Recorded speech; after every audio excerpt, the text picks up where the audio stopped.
Hello, my name is Sharon Wright and I'm looking for £50,000 for 15% share of my company. I first realised there was a problem threading cables and wires through cavity walls and void spaces when both a BT and a cable engineer visited my newly built home to carry out their install.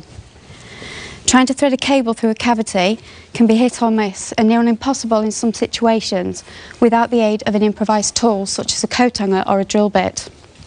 Both these ad hoc methods present themselves with major health and safety problems, as well as wasting valuable time.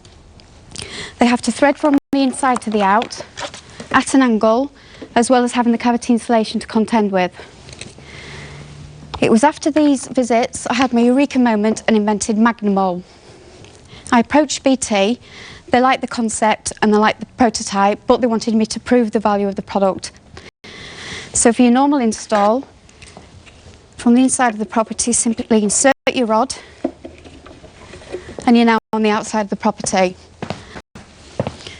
The pack comes with 5 caps and they're tapered to screw on the inside so they fit onto any size cable or wire. Simply twist them on until snug, align the magnets and push the cable through. Seal off and the job is done. The product had to work in all threading scenarios and the results showed a potential saving of £6.5 million in downtime alone per year.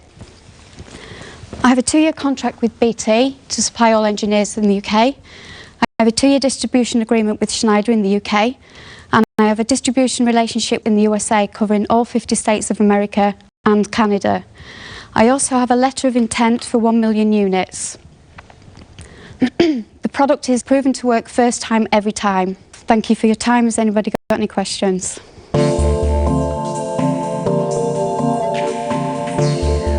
It's an impressive start by Sharon Wright from Scunthorpe, who wants a £50,000 investment in her time-saving cable threading accessory.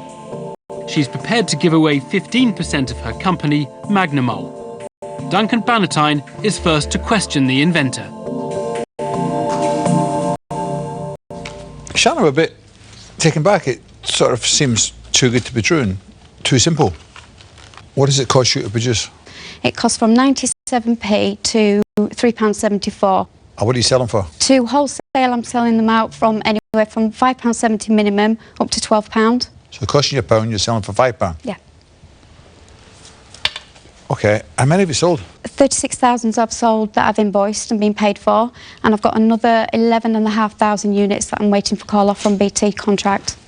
The big question that's just hit the back of my brain is, why do you need any money? You've invented a product. I take it you've patented it. Yep, it's got a UK granted patent. It's also got the international patent. You've sold a huge number. So why do you need anybody's money? Why take somebody else's money and give them equity in your because I'm working fantastic company? 16, 20 hours a day, 7 days a week, and I need your help to take me to the next level. Sharon's staying confident. James Kahn is keen to know more about the inventor herself. What's your background? How did you... I'm confused. My background was health and safety and quality assurance, which naturally go together. I'd moved into a brand new house. I'd had the install booked. BT were due in the morning. They didn't arrive till lunchtime. So I was under pressure, obviously, to get back out the door to do my job.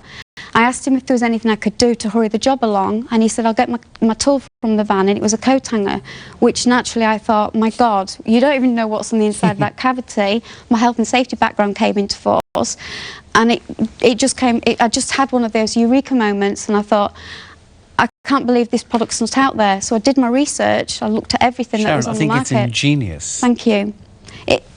I was told from the patent attorney when I first went to see him, it was a no-brainer. It was like the cat's eye situation. And that gave me the confidence, really, to take it to the next level. I'd like to say you're fabulous. So I'm going to say you're fabulous. Thank you. I'm about to write a cheque of £50,000 from my children's hard-earned inheritance. Good. What are you going to do with it? 5,000 would be for the card inserts to have the language interpretation multilingual. I want to go global and go into every single country with this product. 10,000 would be into the website, obviously, the language interpretations and for market research. 35 would be in for staffing, so it releases me to be able to do what I'm good at, to go and be an ambassador. Have you got no staff at the moment? I've got one person that works 1 day a week. That's all I can afford. And this is your full-time job? This is my full-time Day job, night job, evening Working job, from weekend home? job. No, I have an office. I do have an office. Where? In my hometown of Scunthorpe. Scunthorpe. Yeah. Tell me, Sharon, do you have a family? I have a 12-year-old little girl who's my biggest fan and biggest supporter. Okay. And that's it.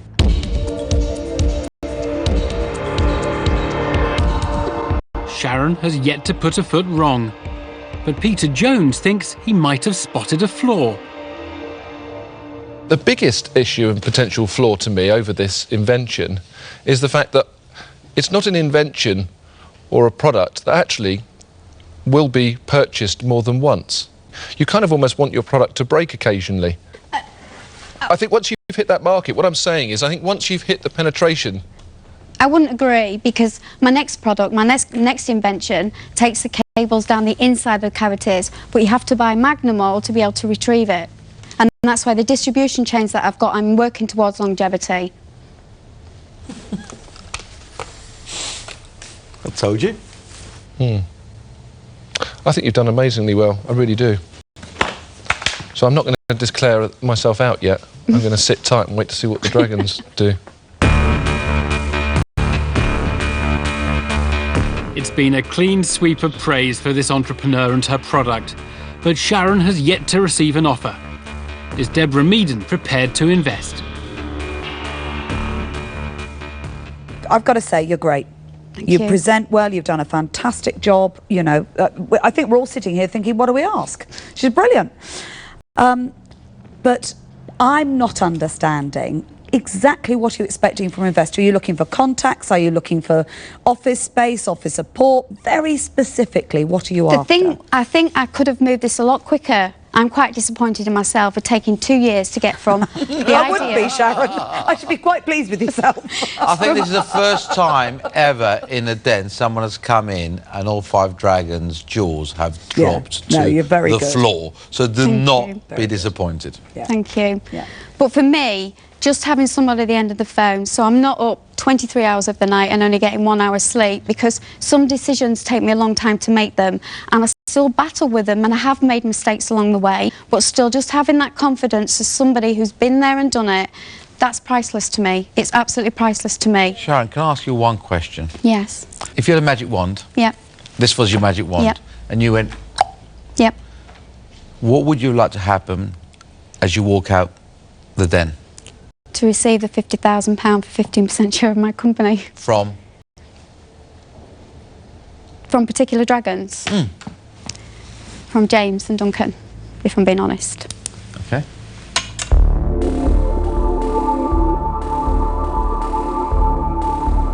Focusing on one investor over another is a dangerous game to play in the den. Will Sharon's candour pay off?